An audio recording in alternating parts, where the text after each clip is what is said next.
Hello भाजी, TikTok बंद होगी पाकिस्तान च। टिकटॉक बंद करने की वजह है ये साइलेंट गर्ल सियालकोट दी जिन्हें टिकटॉक का बहुत गंद मचाया सी। वजीर सफाई उन्होंने बनाया सी नदीम नानी वाले ने। मुझे तो ये कह रहे थे कोरोना फिर नहीं होना, अभी फिर हो गया।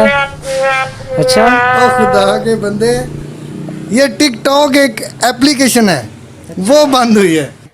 हाय ओ जन्नत मिर्जा, हाय ओ जन्नत मिर्जा, हाय ओ जन्नत मिर्जा।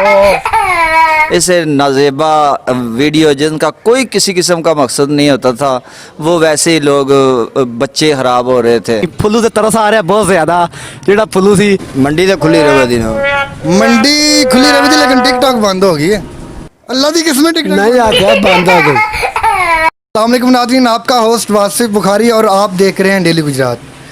नाज़रीन, पाकिस्तान में टिकटॉक पे पाबंदी लग चुकी है और इस चीज़ का बाकायदा ऐलान हो चुका है। आज हम जानेंगे कि अवाम की क्या राय है, पाकिस्तानी अवाम की राय जानेंगे कि वो टिकटॉक बंद होने पे क्या जज्बात रखते हैं। हमारे साथ रहिएगा। भाईजान, टिकटॉक बंद होगी पाकिस्तान च। वो किसने क्या आख्या जी? कल दी पाबंदी लग गई, पाकिस्तान च बैन हो गया। ਉਹ ਨਹੀਂ ਭਾਜੀ, ਇਹਦੇ ਤੋਂ ਬਗੈਰ ਤੇ ਕੰਮ ਹੀ ਨਹੀਂ ਚੱਲ ਸਕਦੇ ਅਸੀਂ। ਕੀ ਮਤਲਬ ਤੁਹਾਡਾ, ਕੀ ਕੰਮ ਤੁਹਾਡਾ ਉਹਦੇ ਨਾਲ? ਉਹ ਸਾਡਾ ਕੰਮ ਹੈ ਵੀ ਚਲੋ ਕਿਸੇ ਵੇ ਬੰਦਾ 100 ਕਿਸੇ ਭੈਣ ਭਰਾ ਨਾਲ ਜ਼ੀਜ਼ੋਕਾਰ ਨਾਲ ਲੋਕਾਂ ਨਾਲ ਗੱਲ ਕਰ ਸਕਨੇ ਆ, ਤੇ ਫਿਰ ਅਸਾਂ ਕਿਹਦੇ ਨਾਲ ਕਰਨੀ ਗੱਲ ਜੇ ਮਸਲੇ ਬਣ ਗਏ ਤੇ। टिकटॉक बंद होगी तो ਤੁਹਾਡਾ ਨਿਜ਼ਾਮ ਰੁਕ ਜਾਣਾ, ਬਰਮ ਹੋ ਜਾਣਾ, ਨਿਜ਼ਾਮ ਸਾਰਾ ਖਰਾਬ ਹੋ ਜਾਣਾ ਭਾਜੀ। ਇਸ ਤਰ੍ਹਾਂ ਨਿਜ਼ਾਮ ਤੇ ਨਹੀਂ ਚੱਲਦੇ ਹਨ। ਬੰਦ ਹੋਗੀ टिकटॉक। ਬੰਦ ਹੋ ਗਏ ਤੇ ਸਾਡੀ ਮਾਰਕੀਟ ਹੈ ਬਈ ਮੰਡੀ ਤੇ ਖੁੱਲੀ ਰਹੇ ਦਿਨ। ਮੰਡੀ ਖੁੱਲੀ ਰਹੀ ਥੀ लेकिन टिकटॉक बंद हो गई है। ਅੱਗੇ ਹਾਲਾਤ ਬੜੇ ਟਾਇਰ ਨੇ, ਮਰਜ਼ੀ ਉਹਨਾਂ ਦੀ। ਠੀਕ ਹੈ, ਮੰਡੀ ਤੇ ਸਾਡੀ ਖੁੱਲੀ, ਚਲੋ ਸਾਡਾ ਕਾਰੋਬਾਰ ਚਲੋ ਆਸਤਾ ਆਸਤਾ ਚੱਲਦਾ ਪਿਆ। ਤੇ ਜਿਹੜੇ टिकटॉक ਤੋਂ ਵਿਚਾਰੇ ਦਿਹਾੜੀ ਲਾਉਂਦੇ ਹੁਣ ਉਹਨਾਂ ਦਾ ਕੀ ਬਣੇਦਾ? ਤੇ ਉਹਨਾਂ ਦਾ ਖੁਦਾ ਹਾਫਿਜ਼, ਤੇ ਫਿਰ ਗਵਰਨਮੈਂਟ ਜੋ ਕੁਝ ਦੀ ਹੁਣ ਕੀ ਕਰ ਸਕਦਾ ਬੰਦਾ। ਬਿਲਕੁਲ ਸਹੀ। ਭਾਜੀ, टिकटॉक ਬੰਦ ਹੋ ਗਈ ਹੈ, ਤੁਸੀਂ ਇਸ ਬਾਰੇ ਕੀ ਕਹੋਗੇ? ਅਸੀਂ ਇਸ ਬਾਰੇ ਕਵਾਂਗੇ ਕਿ ਅੱਗੇ ਸਾਡਾ ਨਿਜ਼ਾਮ ਜਿਹੜਾ ਪਿਆ ਚੱਲਦਾ ਸੀ, ਲੇਕਿਨ ਹੁਣ ਜਿਹੜਾ ਨਾ वे बच्चे ने ना रोटी 15 रुपए दी हो गई, नान 20 रुपए का हो गया, कितों खाइए की करिए। ਨਹੀਂ टिकटॉक ਦਾ ਤੁਹਾਡੇ ਬੱਚੇ ਨਾਲ ਕੀ ਤਲਕ ਖਾਣ ਪੀਣੇ ਨਾਲ? ਬੱਚਿਆਂ ਨਾਲ ਇਹ ਤਲਕ ਹੈ ਕਿ ਬੱਚੇ ਹੁਣ ਜਾਣ ਹੀ ਨਹੀਂ ਛੱਡਦੇ, ਕੋਈ ਇਧਰੋਂ ਖਿੱਚਦਾ ਧਰੋਂਦਾ, ਹੁਣ ਅਸੀਂ ਕੀ ਕਰੀਏ। ਯਾਨੀ टिकटॉक ਦਾ ਤੁਹਾਨੂੰ ਇੰਨਾ ਨੁਕਸਾਨ ਹੋ ਗਿਆ? ਇੰਨਾ ਕੁ ਨੁਕਸਾਨ ਹੋਇਆ ਕਿ ਛੋਟੇ ਛੋਟੇ ਬੱਚੇ ਨੇ ਹੁਣ ਜ਼ਿਆਦਾ। ਮੈਂ ਮੁਖਤਸਰ ਜੀ ਗੱਲ ਕਰਨਾ ਚਾਹੁੰਦਾ ਕਿ ਤੁਹਾਨੂੰ ਦੱਸ ਨਹੀਂ ਸਕਦੇ ਕਿ ਜਿੰਨਾ ਕੁ ਸਾਡਾ ਨੁਕਸਾਨ ਹੁੰਦਾ ਪਿਆ। बेटा, पाकिस्तान में टिकटॉक बैन हो गई है। हाय ओ जन्नत मिर्जा, टिकटॉक बैन हो गई पाकिस्तान च। जी बिल्कुल जी, टिकटॉक बैन हो गई है। ਇਹਦਾ ਮਤਲਬ ਹੈ ਕਿ ਜੰਨਤ ਮਿਰਜ਼ਾ ਨੂੰ ਵੇਖਣ ਵਾਸਤੇ ਹੁਣ ਸਾਨੂੰ ਟਿਕਟॉक ਇਸਤੇਮਾਲ ਨਹੀਂ ਕਰਨੀ ਪੈਣੀ। ਫੁੱਲੂ ਤੇ ਤਰਸ ਆ ਰਿਹਾ ਬਹੁਤ ਜ਼ਿਆਦਾ। ਜਿਹੜਾ ਫੁੱਲੂ ਸੀ, ਉਸ ਤੋਂ ਬਾਅਦ ਨਦੀਮ ਨਾਨੀ ਵਾਲਾ ਕੀ ਬਣੇਦਾ, ਉਸ ਤੋਂ ਬਾਅਦ ਜਿਹੜਾ ਅਲੀ ਹੈਦਰਾਬਾਦੀ ਜਿਹੜਾ ਕਿ ਬੜਾ ਫੇਮਸ ਸੀ, ਉਹ ਜਿਹੜਾ ਇਸ ਟਾਈਮ ਜਿਹੜਾ ਨਾ ਬਿਲਕੁਲ ਖਤਮ ਹੋ ਗਿਆ। ਤੇ ਜ਼ੁਲਕਰਨੈਨ ਦੇ ਬਾਰੇ ਕੀ ਹਾਲ ਹੈ? ਜ਼ੁਲਕਰਨੈਨ ਤੇ ਬਿਲਕੁਲ ਜ਼ਾਇਆ, ਗੁਜਰਾਤ ਦਾ ਇੱਕ ਸ਼ੌਰ ਸੀ, ਅੱਛਾ ਬੱਚਾ ਸੀ, ਬਾਕੀ ਬੜਾ ਫੇਮਸ ਹੋਇਆ। ਨਹੀਂ, ਉਸ ਮੁੰਡੇ ਦਾ ਟੈਲੈਂਟ ਹੈ, ਬਹੁਤ ਅੱਛਾ ਟੈਲੈਂਟ ਸੀ, ਉਹਨੇ ਡਰਾਮਾ ਇੱਕ ਬਣਾਇਆ ਹੈ ਜਿਸ ਦੀ ਵਜ੍ਹਾ ਤੋਂ ਉਹ ਫੇਮਸ ਹੋਇਆ। ਉਹਦਾ फ्यूचर ब्राइट है। बिल्कुल बिल्कुल। पाकिस्तान में टिकटॉक बैन हो गई है तो आप क्या कहेंगे? ये बहुत अच्छा हुआ है कि टिकटॉक बंद हो गई है। इससे बहुत ज़्यादा फाशी फैल रही थी। इससे नाजेबा वीडियो जिनका कोई किसी किस्म का मकसद नहीं होता था, वो वैसे ही लोग बच्चे ख़राब हो रहे थे, यानी गैर अखलाकी चीज़ें आ रही थी। गैर अखलाकी चीज़ें आ रही थी, तो इसलिए ये बहुत ही अच्छा हुआ है कि ये बंद हो। हेलो भाजी, टिकटॉक बंद हो गई पाकिस्तान च। ਟਿਕਟੌਕ ਬੰਦ ਹੋ ਗਈ ਹੈ ਤੇ ਅੱਗੇ ਕਿਹੜਾ ਵੀ ਇਮਰਾਨ ਖਾਨ ਨੇ ਕੋਈ ਚੰਗਾ ਕੰਮ ਕੀਤਾ ਹੈ। ਮੁਲਕ ਨੂੰ ਪੂਰੇ ਨੂੰ ਪਰੇਸ਼ਾਨੀ ਦੀ ਹਾਲਤ ਦੇ ਵਿੱਚ ਵੇਖ ਲਓ। ਬਿਜਲੀ ਮਹਿੰਗੀ, ਤੇਲ ਮਹਿੰਗਾ, ਹਰ ਚੀਜ਼ ਮਹਿੰਗੀ नहीं, ਤੁਹਾਡੇ ਖਿਆਲ 'ਚ टिकटॉक बंद नहीं होनी चाहिए? ਟਿਕਟੌਕ ਬੰਦ ਹੋ ਗਈ ਹੈ ਤੇ ਫਿਰ ਇਹਦੇ 'ਚ ਹੁਣ ਬਿਹਤਰ ਹੀ ਹੋ ਗਿਆ। एक टिकटॉकर हमारे साथ मौजूद हैं, उनसे पूछते हैं कि उनके दिल पे क्या बीत रही है। जी भाई, टिकटॉक बैन हो गई है तो आपके क्या जज्बात हैं?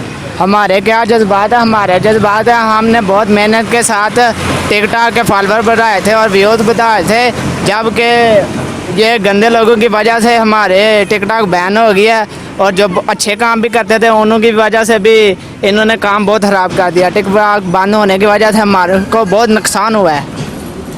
भाजी, टिकटॉक बैन हो गई पाकिस्तान च, की कहोगे? ਇਹ ਬਹੁਤ ਅੱਛਾ ਇਕਦਾਮ ਹੈ ਗਵਰਨਮੈਂਟ ਨੇ ਇਹਨੂੰ ਬੰਦ ਕੀਤਾ ਹੈ। ਫਹਾਸ਼ੀ ਫੈਲ ਰਹੀ ਸੀ, ਇਹ ਬੜਾ ਅੱਛਾ ਇਕਦਾਮ ਹੈ ਗਵਰਨਮੈਂਟ ਦਾ, ਬਹੁਤ ਅੱਛਾ ਕੰਮ ਕੀਤਾ ਗਵਰਨਮੈਂਟ ਨੇ, ਵਧੀਆ। टिकटॉक बैन हो गई पाकिस्तान में। अच्छा टिकटॉक यार ये तो कह रहे थे लॉकडाउन फिर नहीं लगना, फिर लग गया।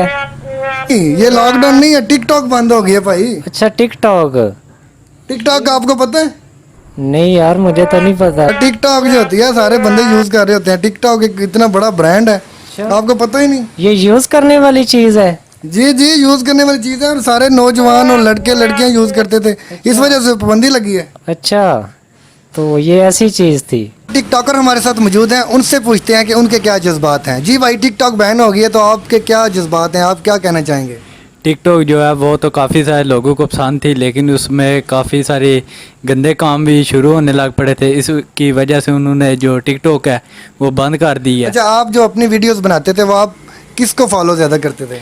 मैं जो अपनी वीडियो बनाता था, मैं तो तकरीबन जो फॉलोवर कम थे ना जिनके, उनको मैं करता था फॉलो।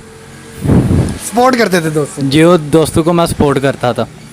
तो आप जो अच्छे जो टिकटॉकर हैं उनको फॉलो करते थे या जिनकी वजह से बंद हुई है उनको फॉलो करते थे? नहीं, जो अच्छे टिकटॉकर हैं उनको मैं फॉलो करता था, दूसरों को मैं नहीं था करता। ਤੁਸੀਂ ਕੀ ਸਮਝਦੇ ਹੋ ਮੇਨ ਵਜ੍ਹਾ ਕੀ ਬਣੀ ਹੈ ਟਿਕਟੌਕ ਬੰਦ ਕਰਨੇ ਦੀ?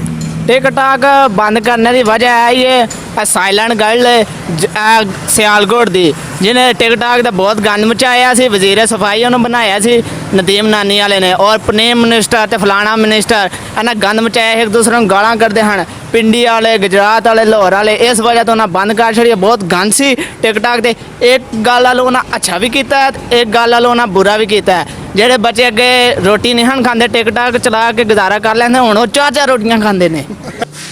अच्छा ओ खुदा के बंदे, ये टिकटॉक एक एप्लीकेशन है, वो बंद हुई है। ये भाई कौन सी एप्लीकेशन है जो अभी बंद हो गई है? फिर इससे तो लोगों को बहुत नुकसान नहीं होगा? नुकसान तो होगा, जाहिर है। तो यार ये हमारे सलोन तो खुले रहेंगे ना? टिकटॉक बंद हो गई है, की कहना मैं और टिकटॉक नहीं यूज करता? तेन टिकटॉक का नहीं पता? उगन पता मनो कदी नहीं खाती ना पाबंदी लग गई है पाकिस्तान च, हुण को नहीं लभनी करनी टिकटॉक। अगे कि फिर यार तो किस तरह गुजारा होवे दा नहीं बज हैं? नहीं नहीं, तू हुण टिकटॉक तेरे को ना होवे, टिकटॉक तेरे को ना होवे ते कोई शाम भी हो गई है वे ना, ते ठंड भी आ गई है, कोई टिकटॉक भी तेरे को नहीं है, तो किस तरह टाइम टपे दा तेरा? यही बज यार इन्नी ठंड च किस तरह टिकटॉक तो बगैर तू रवे? मैं तो बड़ा हैरान हाँ। नहीं पिछले साल नहीं थी टिकटॉक, गल सुन, टिकटॉक बंद हो गई पता जी? नहीं जी, अल्लाह दी किस्मत टिकटॉक नहीं आख्या बंद हो गई। तो जे हो गई होई तो फिर ना ना हो गई याद करो, झूठ बोलना मैं?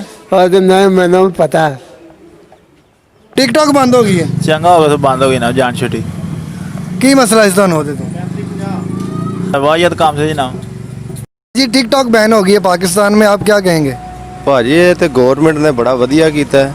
ਇਸ ਵਾਸਤੇ ਵਧੀਆ ਕੀਤਾ ਹੈ ਕਿ ਜਿਹੜਾ ਨਾ ਬੜੀ ਮਤਲਬ ਖਰਾਬੀ ਵਾਲ ਬੱਚਿਆਂ ਦੀ ਪੈਦਾ ਹੋ ਰਹੀ ਸੀ, ਬਹੁਤ ਗਲਤ ਵੀਡੀਓ ਚੱਲ ਰਹੀਆਂ ਹਨ, ਜਿਹਦੀ ਵਜ੍ਹਾ ਤੋਂ ਕਰਕੇ ਨਾ ਗਵਰਨਮੈਂਟ ਬੜਾ ਅੱਛਾ ਇਕਦਾਮ ਕੀਤਾ ਹੈ। ਆਉਣ ਵਾਲੀਆਂ ਨਸਲਾਂ ਵਾਸਤੇ ਬਿਹਤਰ ਹੈ। ਇਹ ਟਿਕਟਾਕ ਨੇ ਫੜ ਕੇ ਸਾਡੀ ਜਨਾਬ ਆਵਾਮ ਨਸਲ ਨੂੰ ਬਿਲਕੁਲ ਤਬਾਹ ਕਰ ਛੜਿਆ, ਕਿਸੇ ਪਾਸੇ ਜਵਾ ਨਹੀਂ ਛੱਡਿਆ। 1 ਸਾਲ ਦਾ ਬੱਚਾ ਤੇ ਉਹ ਵੀ ਜਨਾਬ ਟਿਕਟਾਕ ਵੇਖੇਦਾ, 2 ਸਾਲ ਦਾ ਬੱਚਾ ਤੇ ਉਹ ਵੀ। ਬੱਚਿਆਂ ਨੂੰ ਰੋਟੀ ਖਾਣੀ ਭੁੱਲ ਜਾਂਦੀ ਏ। ਇਹ ਟਿਕਟਾਕ, ਇਹ ਮੋਬਾਈਲ ਨਾਲ ਜਿਹੜਾ ਸਿਸਟਮ ਹੈ ਜਨਾਬ, ਇਹਨਾਂ ਇਤਨਾ ਜਿਹੜਾ ਨਾ ਖਰਾਬੀ ਕਰ ਛੜੀ। अच्छा तुसी सुनने जा रहा है कुछ बंदे उम्मीद रख रहे हैं कि शायद कुछ दिनों तक दोबारा खुल जाए, तुसी हुकूमत अगे की रिक्वेस्ट करोगे या कोई गल करना चाहोगे इस हवाले नाल? ਅਸੀਂ ਤੇ ਇਸ ਹਵਾਲੇ ਨਾਲ ਇਹੀ ਗੱਲ ਕਰਨਾ ਚਾਹਾਂਗੇ ਜਨਾਬ, ਬਿਲਕੁਲ ਇਹਨੂੰ ਬੰਦ ਹੋਣਾ ਚਾਹੀਦਾ ਹੈ ਤੇ ਮੁਕੰਮਲ ਪਾਬੰਦੀ ਹੋਣੀ ਚਾਹੀਦੀ ਏ, ਔਰ ਇਹ ਨਹੀਂ ਖੁੱਲਣੀ ਚਾਹੀਦੀ। ਬਿਹਤਰੀ ਆਉਣ ਵਾਲੀ ਨਸਲ ਵਾਸਤੇ ਬਿਹਤਰੀ ਹੈ ਹੀ ਹੈ ਕਿ ਜਨਾਬ ਜਿਹੜੀ ਹੈ ਨਾ ਬੰਦ ਹੈ ਤੇ ਬੰਦ ਹੀ ਰਵੇ। बिल्कुल गवर्नमेंट ਇਹਦੇ ਤੇ ਪੂਰਾ ਅਮਲ ਦਰਾਮਦ ਕਰਵਾਏ ਜਿਸ ਤਰ੍ਹਾਂ ਕਰਵਾਉਣ ਦਾ ਹੱਕ ਹੁੰਦਾ ਹੈ। टिकटॉक की पाबंदी के हवाले से आपने लोगों की राय जानी, अपना फीडबैक ज़रूर दीजिएगा और अपने मेज़बान वासिफ बुखारी को इजाज़त दीजिए। इंशाल्लाह फिर किसी नए प्रोग्राम में आपसे मुलाकात होगी, तब तक के लिए अल्लाह हाफिज़।